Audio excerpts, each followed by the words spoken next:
Hello students, जय Hind. UP PGT mathematics 2021 के booklet series सी का पार्ट 6 है। Question number 101। एक गोला एक समतल पर 20 सेंटीमीटर प्रति सेकंड के वेग से ऊर्ध्वाधर टकराकर 4 सेंटीमीटर प्रति सेकंड के वेग से वापस ऊपर जाता है, तो प्रत्यानयन गुणांक ई का मान है। अब ये 20 के वेग से टकराकर जब लौटेगा, यदि ये यू है तो ई यू वेग से वापस हो जाएगा। मीन्स इसे भी मान लें तो ये फार्मूला होता है भी इक्वल ई यू। जो भी 4 दिया हुआ है, ई यू ये 20 है, तो E equal 4/20 means 1/5। Option D सही है। यदि ओमेगा इकाई का घनमूल हो जहां ओमेगा नॉट इक्वल 1, तो इसका वैल्यू क्या होगा। इसको ज्योमेट्रिक प्रोग्रेशन से भी लगा सकते हैं, योग के सूत्र से। दूसरा तरीका 1 प्लस ओमेगा स्क्वायर, ऐसे dot dot, omega power 50, omega power 51, omega power 52। 1 plus omega square 0 होता है और ओमेगा की इक्वल 1, तो इस तरह क्रमागत तीन तीन पदों का योग 0 होता जाएगा। 1 से लेके 50 तक 50 पद ये और ये माने ये 51 पद तीन तीन करके 0 हो जाएंगे। बच जाएगा omega power 51 means omega cube power ये 17, और ये ओमेगा क्यूब पावर 17 इंटू ये है ओमेगा। इस तरह ये 1 और ये हो गया plus omega equal minus omega square. Option C सही है। रेखा y equal M X plus 1, परवलय वाई स्क्वायर इक्वल 4x की स्पर्श रेखा है, तो यम का वैल्यू क्या होगा। स्लोप तो यहाँ यम ही है, c है 1 और यहाँ a है 1, क्योंकि 4ax होता है। अब ये रेखा इस परवलय की स्पर्श रेखा है, तो यहाँ प्रतिबंध होता है c इक्वल a/m। इस फार्मूला का यूज करेंगे तो 1 equal 1/m means m equal 1। Option A सही है। ये integration 0 to π/4 cos 2 theta whole power 3/2 cos theta D theta का मान क्या होगा। इसको 0 to π/4 1 minus 2 sine square theta whole power 3/2 cos theta D theta लिख सकते हैं। अब ऐसा प्रतिस्थापन करें कि पूरा एडजस्ट हो जाए फार्मूला में।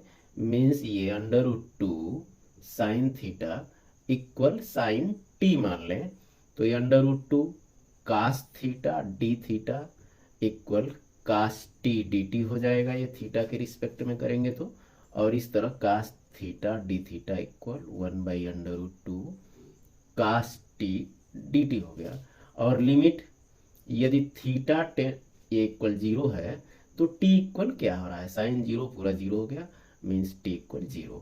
और थीटा इक्वल ये अपर लिमिट π/4 है, तो टी के लिए लिमिट साइन π/4 है तो 1/√2 ऐसे, और ये कैंसिल मीन्स ये साइन टी इक्वल 1 तो टी इक्वल ये π/2 हो गया। इस तरह ये लिमिट 0 to π/4 की जगह 0 to π/2 हो गया।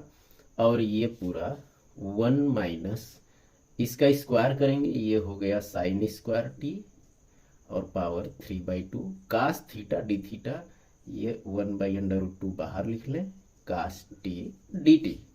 इस तरह 1/√2 0 to π/2 कास स्क्वायर टी है, ये 3/2 करेंगे कास स्क्वायर टी पर, तो ये 2 से 2 कैंसिल हो जाता है ऐसे, कास क्यूब टी और बाहर है कास पावर 4t, तो कास पावर 4t dt हो गया। यहाँ हम साइन पावर 0t लिख लें मीन्स 1 है ये। अब गामा फंक्शन ये लगाएंगे, यदि साइन और कास का पावर यम और यन है तो फार्मूला होता है गामा यम प्लस 1/2 इंटू गामा यन प्लस 1/2 अपन 2 गामा यम प्लस यन प्लस 2, और ये बाई 2 हो जाता है। इस फार्मूला का यूज करेंगे जहां यम और यन साइन और कास की पावर है, और ये फार्मूला 0 to π/2 लिमिट पर ही ये यूज में आता है। तो लिमिट 0 to π/2 है, इसलिए इसका यूज कर सकते हैं। 1/√2 पहले से कोफिशिएंट है जो गुणांक, अब इसका यूज करेंगे तो आएगा गामा यम प्लस 1, 0 + 1 करेंगे तो गामा 1/2 हुआ, और ये 4 + 1 गामा 5/2, और नीचे आ रहा है 2, ये गामा यम प्लस एन प्लस 2, तो 4 + 2 6/2 मीन्स गामा 3 हो गया। इस तरह 1/√2 है ये, गामा 1/2 ये √π होता है, और गामा 5/2 को ऐसे लिख देते हैं 3/2, फिर ये हो रहा है 1/2 और ये √π हो गया, और नीचे ये 2 गामा 3 के लिए 2 × 1 हो गया। इस तरह ये 3 √π से √π को मल्टीप्लाई कर देंगे, ये हो गया पाई, और अपन 2 × 2 × 2 × 2 4 बार है तो ये 16 हो गया, और ये √2 मीन्स ऑप्शन सी सही। ये दोनों डिटर्मिनेंट को जोड़ेंगे तो क्या आएगा। अब यहाँ ये 4 5 6 है तो ये भी 4 5 6 है, ये 7 8 9 है तो ये भी 7 8 9 है। ऐसी स्थिति में पहले कॉलम से पहले कॉलम को जोड़ सकते हैं, मीन्स ये 4 5 6 7 8 9 ये तो ऐसे ही रहेगा। 1 में 4 ये जोड़ेंगे 5 हो गया, 2 5 7 3 7 10, ऑप्शन सी सही। यदि f(x) दिया हुआ है तो f के डबल डिराइवेटिव में 0 से वैल्यू क्या होगा, इसको x के रिस्पेक्ट में डिफरेंशिएट करेंगे तो 1/a+b ये तो गुणांक है, e⁻bx का e⁻bx और bx का b, a पहले से है तो ab हो गया। इसी तरह e⁻ax का e⁻ax, ax का a और b गुणांक यहाँ पहले से है। इस तरह ये ab कॉमन बाहर आ जाएगा, ab/a+b e⁻bx प्लस e⁻ax हो गया। अब पुनः x के रिस्पेक्ट में डिफरेंशिएट करेंगे फिर से, तो ab/a+b ये तो गुणांक है, e⁻bx का e⁻bx, bx का b, e⁻ax का e⁻ax और ax का a, ये डिफरेंशिएशन हो गया। अब f डबल डैश 0 का वैल्यू x के प्लेस पर ये 0 रख दें तो b e⁻0 a e⁻0 हो गया। इस तरह ab/a+b e⁻0 मीन्स 1 तो b आ गया, e⁻0 1 तो ये a आ गया। अब a+b से a+b कैंसिल, ये आ रहा ab, ऑप्शन बी सही। शीर्ष मूल बिंदु पर अक्ष z अक्ष तथा शीर्ष कोण π/4 के एक लंबवृत्तीय सम का समीकरण क्या होगा। ऐसी स्थिति में ये फार्मूला होता है z² tan² alpha equal x² plus y²। अब अल्फा तो π/4 है तो z² tan π/4 ये वैल्यू होता है 1 का स्क्वायर भी 1 means z² equal x² plus y², option B सही। एक दौड़ में 3 धावकों PQR के जीतने की प्रायिकताएं क्रमशः 1/3 1/4 1/5 हैं। इनमें से दौड़ में किसी भी धावक के न जीतने की प्रायिकता तो तीनों धावकों में से किसी एक के जीतने की प्रायिकता, इसके लिए इनको जोड़ दिया जाता है 1/3 1/4 1/5, और इसको जोड़ेंगे तो ये 20 ये 15 12, इस तरह ये योग हो गया 47/60। अब पूछा कि किसी भी धावक के न जीतने की प्रायिकता, तो इसके लिए ये होता है 1 माइनस तीनों धावकों में से किसी एक के जीतने की प्रायिकता। इस बात को 1 से घटा देने पर यह आ जाता है किसी भी धावक के न जीतने की प्रायिकता। तो इसके लिए ये घटाएंगे तो 13/60, ऑप्शन बी सही है। यदि y इक्वल -1 जब x इक्वल 0 तो अवकल समीकरण इसका हल क्या होगा। इसमें 1 प्लस e⁻2x dy इक्वल, इसको राइट में ले जाएंगे तो -1 प्लस y² e⁻x dx हो रहा है। तो dy के साथ y वाले पद मीन्स 1/1 प्लस y² हो गया, और dx के साथ x वाले means -e⁻x upon 1 plus e⁻2x dx। अब दोनों साइड को इंटीग्रेट कर देंगे तो ये हो रहा है tan इनवर्स y, फार्मूला है ये। और यहाँ यदि e⁻x इक्वल t तो e⁻x dx equal dt means ये आ रहा है e⁻x dx dt 1/1 plus t² minus tan inverse t minus tan inverse t means e⁻x, और ये है tan inverse y। Arbitrary constant c इसमें ऐड कर देते हैं।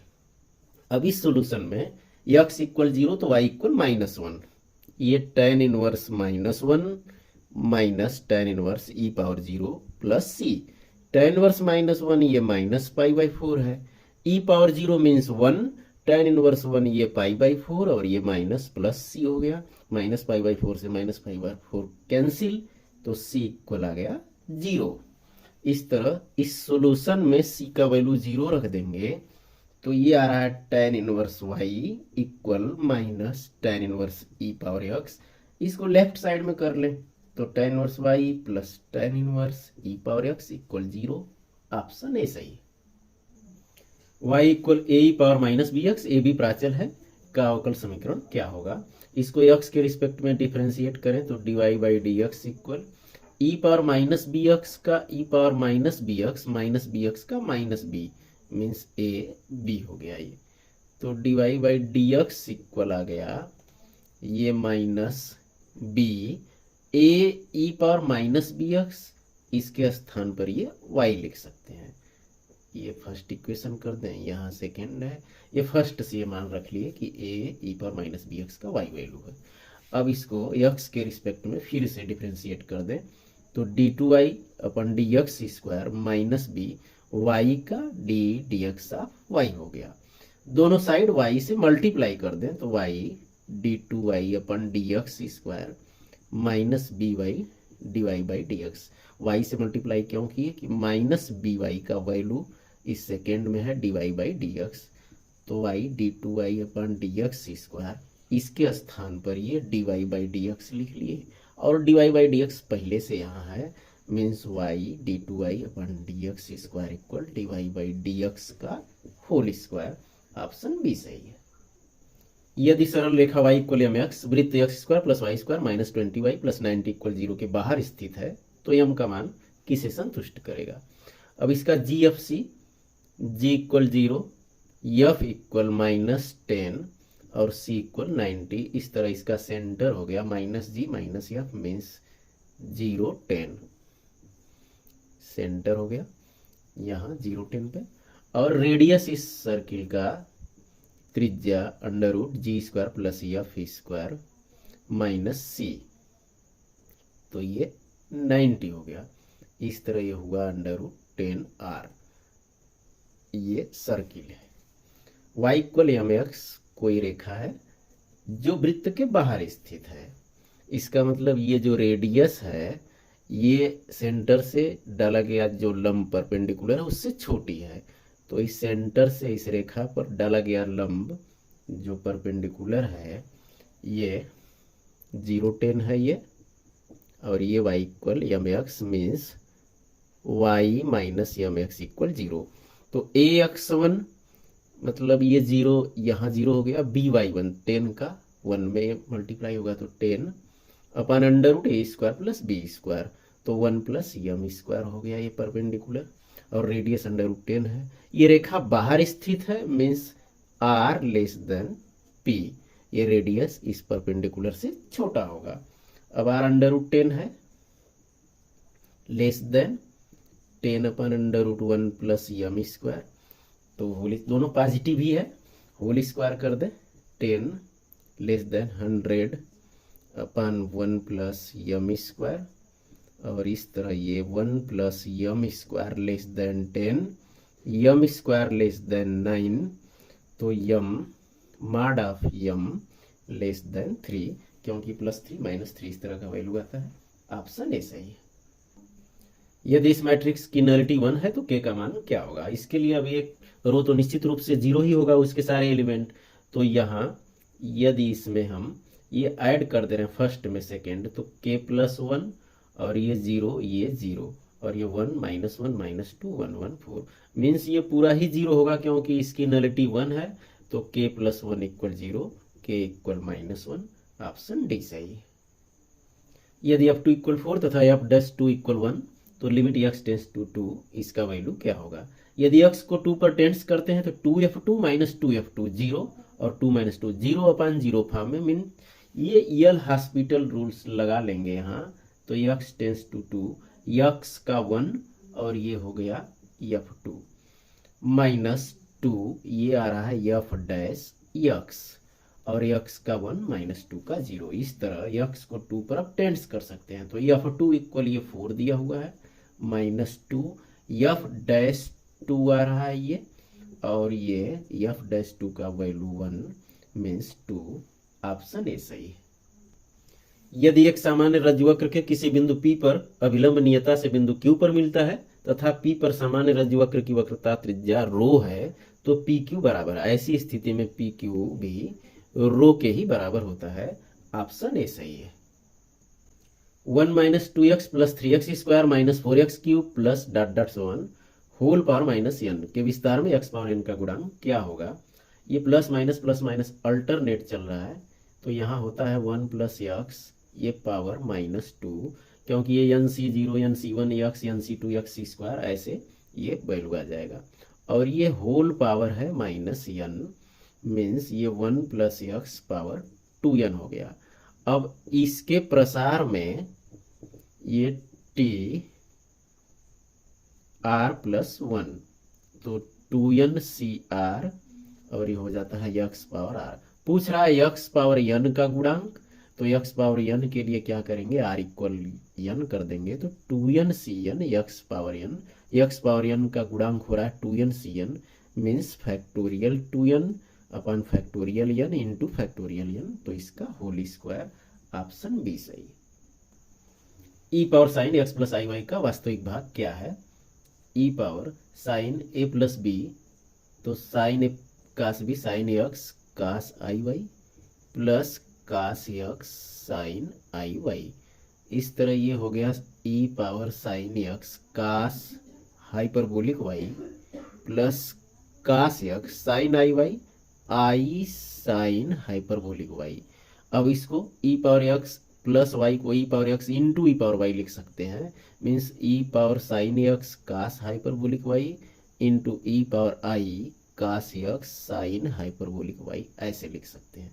अब ई power sine x cos hyperbolic y ये गुणांक हो गया, और ई पावर आई थीटा ये होता है कास थीटा प्लस आई साइन थीटा, मीन्स ये हो गया कास थीटा, ये पूरा ही थीटा बोल रहे हैं, तो कास x साइन हाइपरबोलिक y, तो कास थीटा प्लस आई साइन ये थीटा मीन्स कास x साइन हाइपरबोलिक y।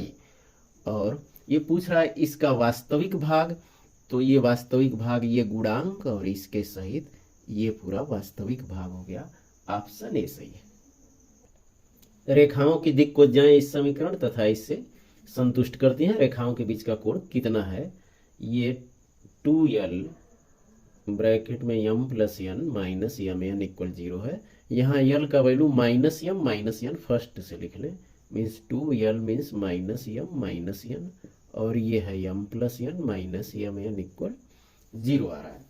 इस तरह ये माइनस से डिवाइड भी कर दें और मल्टीप्लाई भी कर लें, तो ये प्लस हो गया ये दोनों, तो 2m स्क्वायर, फिर ये दोनों ही प्लस हो गया, तो m प्लस n का होल स्क्वायर हो रहा है, means m square plus n square plus 2mn, और फिर 2 से मल्टीप्लाई कर देंगे, 2m square plus 2n square और प्लस 4mn। माइनस से डिवाइड कर चुके हैं, तो ये प्लस mn हो गया equal 0, means 2m square plus 5mn plus 2n square equal 0, और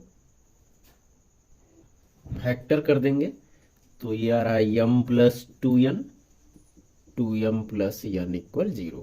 अब यदि m प्लस 2n इक्वल 0, तो m इक्वल माइनस 2n, और 2m प्लस n इक्वल 0, तो 2m इक्वल माइनस n। अब m इक्वल माइनस 2n इसमें रख देंगे, तो l इक्वल आ रहा है n, क्योंकि ये माइनस 2n और प्लस n माइनस n हो गया, l इक्वल n आ रहा है।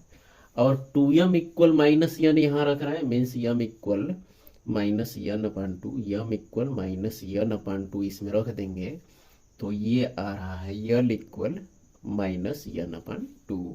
इस तरह ये दिक्कोज्जाओं का जो रेशियो हो रहा है l अपान 1, m अपान माइनस 2, यहाँ से m अपान माइनस 2 करेंगे तो n अपान 1 आ रहा है ये, और l अपान 1 इक्वल n अपान 1, तो n अपान 1 और n अपान 1 इक्वल हो गया, मीन्स ये l m, चलिए यहाँ लिख दे रहे l m और n का जो रेशियो है 1 - 2 और 1, और दूसरा वाला रेशियो l इक्वल -n/2 है और m इक्वल भी -n/2, तो l/1 ये m/1 है और -n/2 को ऐसे n/-2 ये हो गया।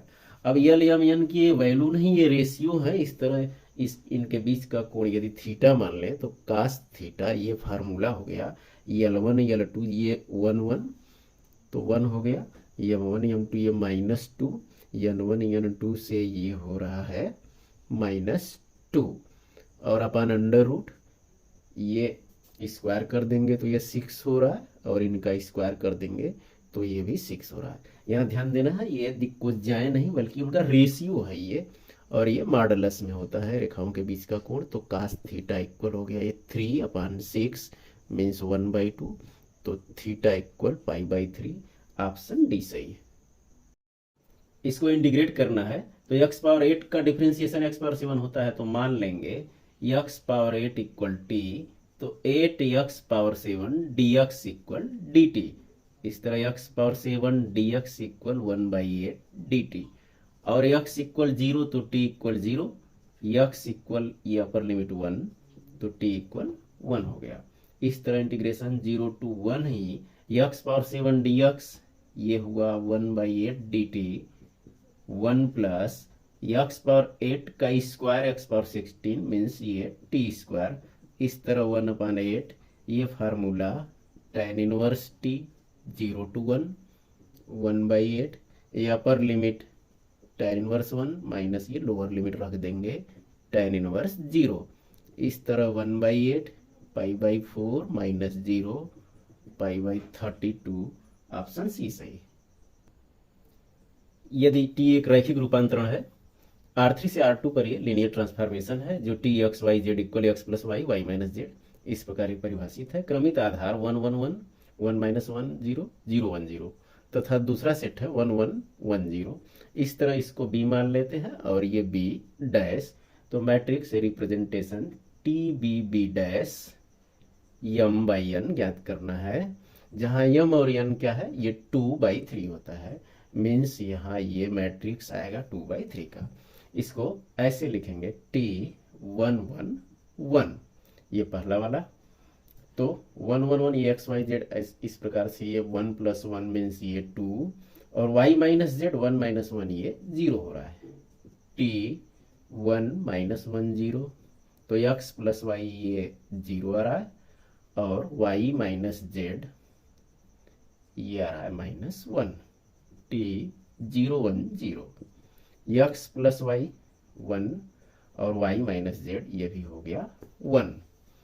अब ये 1 1 1 0 ये जो b डैश है इसे लीनियर कॉम्बिनेशन में लिखेंगे।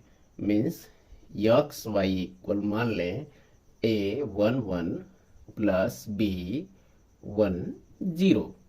इसको कंपेयर करेंगे तो x इक्वल a + b और y इक्वल a और b तो 0 हो गया, y equal a। Means a का वैल्यू तो y हो गया और b का value x - a means x - a y है तो यहाँ लिख सकते हैं x - y। अब a और b का वैल्यू आ गया, तो इस तरह x इक्वल अब ये 2 और y इक्वल 0, तो a और b क्या आ रहा है। यदि x इक्वल 2 y इक्वल 0 आया है तो a इक्वल आ रहा है y मीन्स 0 और b x - y मीन्स 2 - 0 ये आ गया 2 0 2। मीन्स जो मैट्रिक्स हमें बनानी है 2/3 का 2 रो और 3 कॉलम, उसमें ये 0 2 फर्स्ट कॉलम तैयार हो गया। x इक्वल 0 y इक्वल -1, तो a क्या आ रहा है, a है y मीन्स -1 और b है, चलिए यहाँ नीचे लिख दे रहे हैं, ये b इक्वल 2 है, यहाँ b है x - y मीन्स ये 1 आ गया, तो -1 1 -1 1। और जब x इक्वल ये थर्ड वाला है 1 1, x इक्वल भी 1 और y इक्वल भी 1, तो इस तरह ए और बी क्या आ रहा है। अब x इक्वल 1 वाई इक्वल 1, तो a है y मीन्स 1 और b ये x minus Y means 1 minus 1 0, ये आ रहा a b मीन्स 1 0। इस तरह ऑप्शन ए सही है। एक मात्रक सदिश जो इस पृष्ठ के बिंदु 1 1 1 पर अभिलंब हो, मीन्स यूनिट नॉर्मल पूछ रहा है। यूनिट नॉर्मल का फार्मूला डेल फाई अपन मॉड ऑफ डेल फाई होता है, जहाँ ये फाई मान ले means phi equal X square minus X Y plus Z square minus 1, ये फाई हो गया। डेल फाई कैसे ज्ञात करेंगे, तो डेल फाई के लिए ऐसे आई और यक्स के रिस्पेक्ट में पार्शियली डिफ्रेंशिएट कर देंगे। तो यक्स के रिस्पेक्ट में पार्शियली करेंगे तो ये 2x माइनस वाई प्लस जे, वाई के रिस्पेक्ट में पार्शियली करेंगे तो ये माइनस एक्स हो जाएगा, और फिर प्लस के जेड के रिस्पेक्ट में तो ये आ रहा है 2z। इस तरह ये डेल फाई हो गया। अब डेल फाई 1 1 1 पर, तो एट द पॉइंट इस पे मीन्स डेल फाई ये 1 1 1 पर 1 1 रखेंगे तो 2 माइनस 1 ये आई हो गया, यहाँ माइनस जे और फिर 2, तो ये हो गया 2k। इस डेल फाई का मॉडुलस कर देंगे तो अंडर रूट 1 1 और 4, इस तरह ही आ गया अंडर रूट 6। यूनिट नॉर्मल पूछा है तो डेल फाई आई माइनस जे प्लस 2k और अपन अंडर रूट 6, ऑप्शन ए सही है। इस श्रेणी का योग क्या है, तो पहले पद में 1 1 प्लस 2 1 प्लस 2 प्लस 3, इस तरह जो पद है उसमें उतने बार योग है, मीन्स tn इक्वल n पदों तक का योग। तो n पदों तक का योग 1 से लेके ये होता है n प्लस 1 अपन 2, और जो नीचे है 2 3 4, मतलब पहले में 2 है दूसरे में 3 है, मतलब एक ज़्यादा है, तो यहाँ हो जाएगा n नहीं बल्कि n प्लस 1 हो जाएगा। ये फैक्टोरियल हो गया। इसको सॉल्व करने का तरीका है ये n अपान 2 और ये n plus 1, factorial n plus 1 को n plus 1 into n factorial ये लिख सकते हैं। n प्लस 1 से ये n प्लस 1 कैंसिल हो गया, और इस तरह ये आ गया tn इक्वल n अपान 2 1 अपान इस n फैक्टोरियल को n इंटू n माइनस 1 का फैक्टोरियल लिख सकते हैं। अब n से n भी कैंसिल हो गया, और ये 1 अपान 2 n माइनस 1 फैक्टोरियल। अब n का वैल्यू 1 2 3 डॉट डॉट्स 1 ऐसे कर देंगे, तो इस तरह ये पूरा Sn, चलिए t1 t2 t3 tn सब जोड़ देंगे तो पूरा Sn ये योग आ जाएगा, सम आ जाएगा 1 अपान 2, 1 रखेंगे तो 1 अपान 0 फैक्टोरियल, 2 रखेंगे तो 2 माइनस 1 1 अपान 1 फैक्टोरियल, 3 रखेंगे तो 1 अपान 2 फैक्टोरियल। इसी तरह ये डॉट डॉट 1 अपान 2, ये 1 प्लस 1 अपान फैक्टोरियल 1 प्लस 1 अपान फैक्टोरियल 2, ये ई का फार्मूला है, ई अपान 2 मीन्स ऑप्शन डी सही। यदि ये तथा बी दो समुच्चय इस प्रकार हैं कि n equal 4 n b equal 3, तो n इंटरसेक्शन b का महत्तम मान क्या है। महत्तम मान पूछ रहा है, तो ऐसी स्थिति में a b को कंटेन करे या b a को, मीन्स इस प्रकार से कि एक सेट दूसरे का सबसेट है। अब एक एलिमेंट अधिक है तो ये हो गया, ये b हो गया, तो a इंटरसेक्शन b के सारे एलिमेंट्स मीन्स 3, ऑप्शन डी सही है।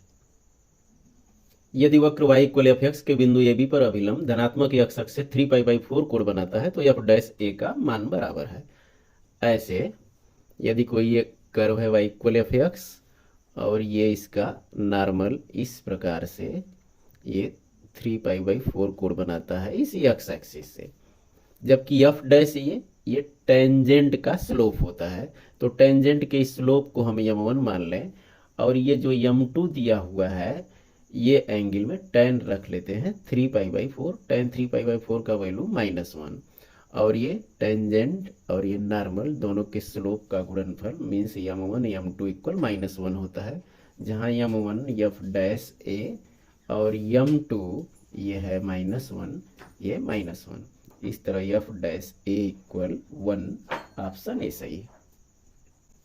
ए और बी एक पासा फेंकते हैं, बी द्वारा फेंकी गई संख्या से ए द्वारा फेंकी गई संख्या के अधिक होने की प्रायिकता कितनी होगी।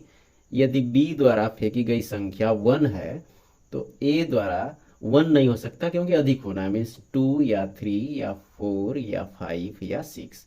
अब ये प्रोबेबिलिटी ये 5 है और कुल एन एस 6 होता है, 6 साइड होता है पासे पर, तो इस तरह ये प्रोबेबिलिटी हो गई 5/6। अब केवल एक साइड है, ये 1/6, 5/36।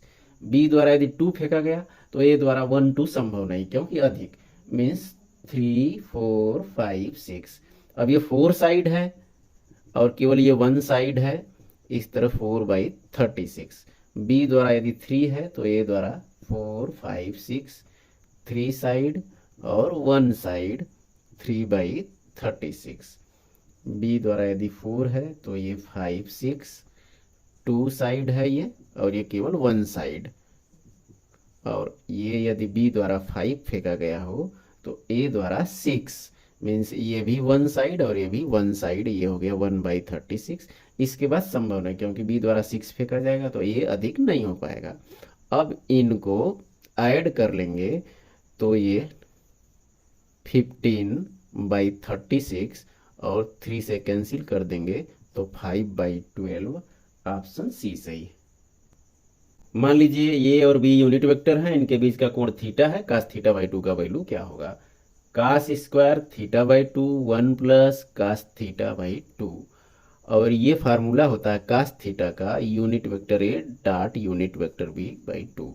2 से ऊपर नीचे मल्टीप्लाई कर लेंगे तो 2 + 2a डॉट बी अपन 4। ये मल्टीप्लाई इसलिए करेंगे कि इसको 1 + 1 लिख सके, ताकि ये फार्मूला आ जाए जैसे यूनिट वेक्टर ए का मॉडुलस का square plus unit vector B, ये मॉडुलस का स्क्वायर मीन्स 1 1 हो गया। और इस तरह लिखने से A plus B whole square form में हो गया, means unit vector A plus unit vector B के मॉडुलस का होल स्क्वायर अपन 4। ये हो रहा है cos स्क्वायर θ/2।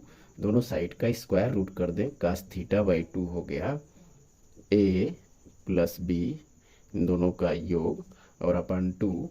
ऑप्शन सी सही है। इस तरह पूरा सोल्यूशन यदि इजीली समझ में आया हो, साथ साथ कंसेप्ट भी क्लियर हुआ हो तो शेयर करते रहिए। फिर मिलेंगे नेक्स्ट वीडियो में। जय हिंद।